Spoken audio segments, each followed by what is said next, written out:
Chers élèves, bonjour et merci d'être présents pour la suite des séquences. Nous sommes sur la division des fractions. Alors, pour commencer, il faut prendre note. Nous avons A qui est pour 30 litres, on divise par 3 quarts. 30 litres divisé par 3 quarts égale. Nous avons B, 7 cinquièmes divisé par 6 septièmes. Vous êtes 7 cinquièmes divisé par 6 septièmes égale. Nous avons encore 9 cinquièmes divisé par 4 égale, je reprends, 9 cinquièmes divisé par 4. Vous êtes? Alors, nous aurons d'abord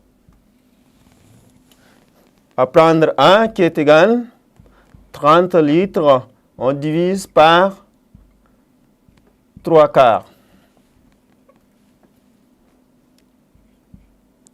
3 quarts égale.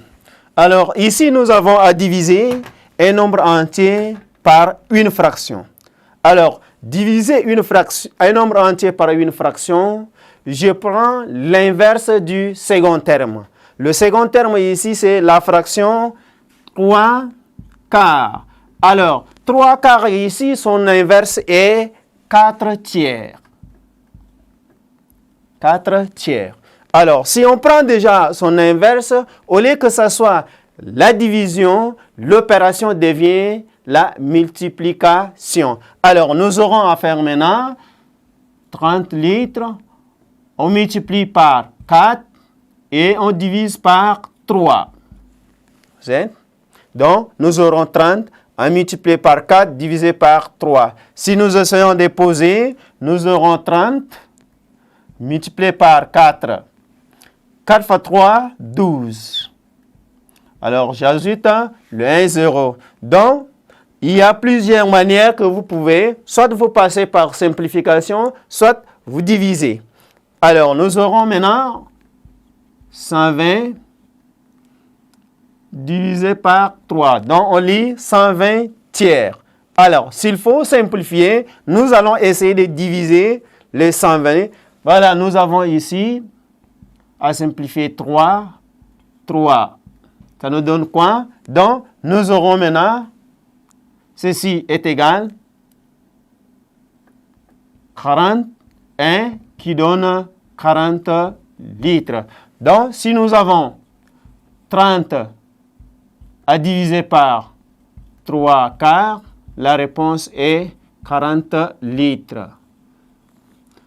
Donc, si vous avez à diviser un nombre entier par une fraction, il faut prendre l'inverse de la fraction, c'est-à-dire le second terme. Deuxième exemple que nous avons, 7 cinquièmes divisé par 6 septièmes. Alors ici, nous avons la division d'une fraction par une fraction. Les règles sont presque les mêmes. Pourquoi? Parce qu'il faut prendre l'inverse du second terme. Donc le second ici, c'est 6 septièmes. 6 septièmes, son inverse est, donc quand nous avons 6 septièmes, son inverse est 7 sixièmes. Alors nous allons poser maintenant. Alors nous aurons ici 7 cinquièmes. Au lieu que ça...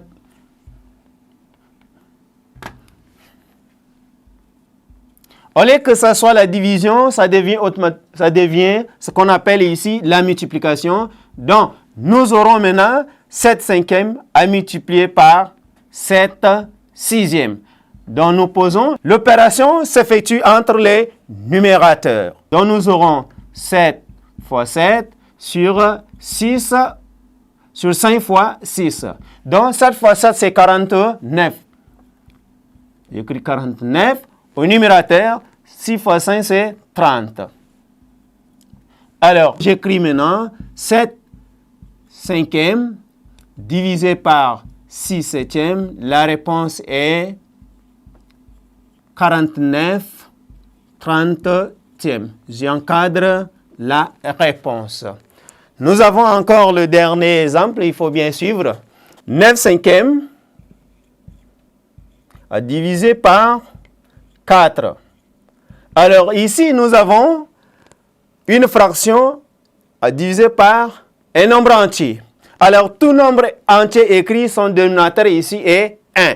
Alors, donc nous avons 4 devient 1 quart.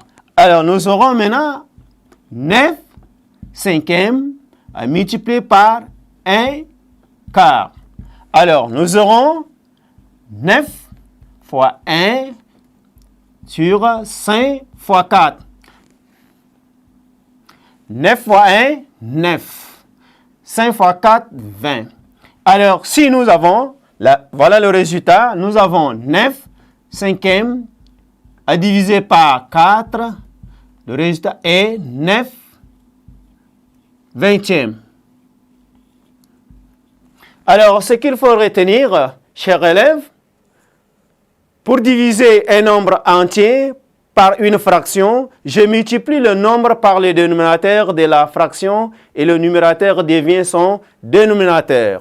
Pour diviser une fraction par une fraction, je multiplie le numérateur de la fraction par le dénominateur de l'autre et l'opération devient une multiplication.